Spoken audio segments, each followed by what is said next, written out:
le grain de beauté n'est pas vraiment l'atout glamour qu'on connaît. Il avait même une tache plutôt ingrate, d'où son nom de mouche. En ancien français, le terme mouche est un adjectif qui disait de quelqu'un en fait qu'il était menteur ou dissimulateur. Et donc le terme est resté. Les Romains et les Égyptiens s'en servaient déjà pour masquer les boutons et les petits problèmes de peau. Sous Louis XIII, la mouche change de rôle. À la cour, les femmes comme les hommes la portent. Elle apparaît excentrique, avec des formes étonnantes. On s'en sert pour séduire et on lui donne des noms selon sa position sur le visage. La majestueuse sur le front, l'enjouée sur le pli du sourire ou encore la baiseuse au coin des lèvres.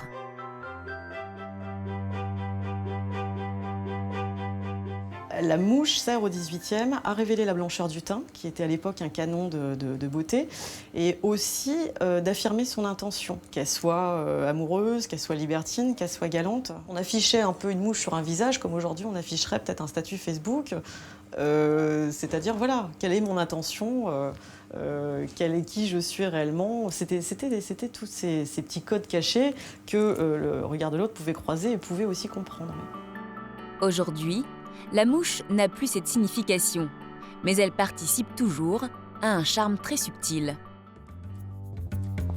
Alors comment se faire un look de séductrice sans en avoir l'air? Petite leçon de maquillage ce matin avec Claire, une comédienne qui a rendez-vous chez Cathy, une maquilleuse de cinéma. Bonjour Claire. Bonjour Cathy. Bienvenue. Merci. La télé se trouve là. Yeux clairs, bouche sensuelle et teint de porcelaine, Claire possède beaucoup d'atouts pour porter une mouche.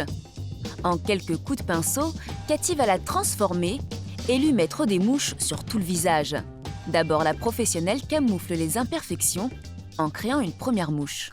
La mouche qui se nomme la receleuse cache les boutons. Là, je vois donc un petit bouton. Je vais utiliser un crayon marron, puisqu'elle a des cheveux assez foncés. On peut donc utiliser un crayon assez foncé marron.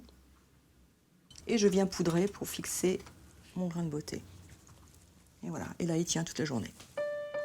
C'est très naturel. Voilà. Là, voilà comment faire avec un bouton. Une astuce que beaucoup d'actrices lui demandent. Alors la maquilleuse s'est équipée d'une boîte à mouches. Gommettes, bindis, Cathy recrée même parfois des mouches avec les méthodes de l'époque. J'applique l'emporte-pièce sur ma pièce de cuir et avec ma massette, je tape et je récupère ma pièce. Elle lui pose ensuite une passionnée, la mouche des grandes aristocrates infidèles. Alors ça ressortait comme ça, Cathy, c'était ça qui était bien vu, C'était d'en avoir partout, mais imaginez qu'à l'époque, les personnes en avaient parfois jusqu'à 15 sur le visage et le décolleté.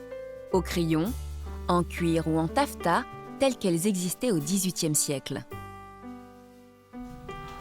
Wow.